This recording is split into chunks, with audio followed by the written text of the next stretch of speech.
Pour la première fois, une femme est en passe de devenir présidente de la Commission européenne.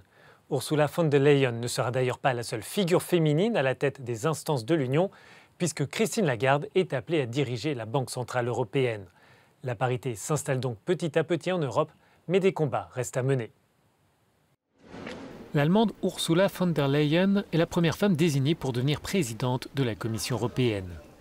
La parité est réalisée cette année puisque 2 des 4 postes clés de l'Union reviennent à une femme.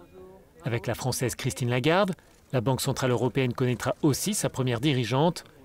Au Parlement européen, les hommes restent majoritaires puisqu'ils représentent 60% des élus, mais la différence entre les genres diminue. Je pense que c'est important, mais je crois que le plus important est qu'elles sont compétentes et charismatiques.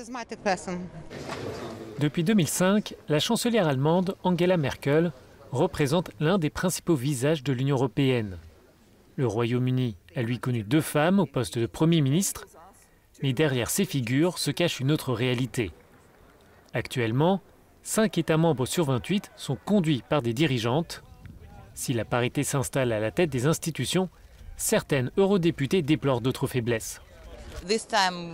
Cette fois-ci, nous n'avons pas de problème de parité, mais nous avons un problème de représentation géographique. Il n'y a pas de représentants d'Europe de l'Est. Le lobby européen des femmes estime qu'à travers cette répartition des genres, l'Union européenne entre dans le XXIe siècle. L'organisation demande à Ursula von der Leyen de parvenir à la parité au sein de son collège des commissaires. L'actuelle Commission européenne compte en effet 9 femmes sur 28. Le combat pour la parité progresse, mais la bataille est loin d'être terminée. Le Brexit et la politique commerciale, voici le reste de l'actualité européenne en bref. La chaîne de supermarchés britannique Tesco lance un avertissement en cas de Brexit sans accord. Une sortie brutale du Royaume-Uni en octobre réduirait les capacités de stockage à quelques semaines des fêtes de fin d'année, explique le patron de l'entreprise, Dave Lewis. L'approvisionnement en produits frais serait lui aussi difficile car Tesco importe la moitié de ses marchandises. Le président français défend l'accord commercial entre l'Union européenne et le Mercosur. Emmanuel Macron dénonce ce qu'il appelle les tendances néo-protectionnistes qui refusent la réciprocité.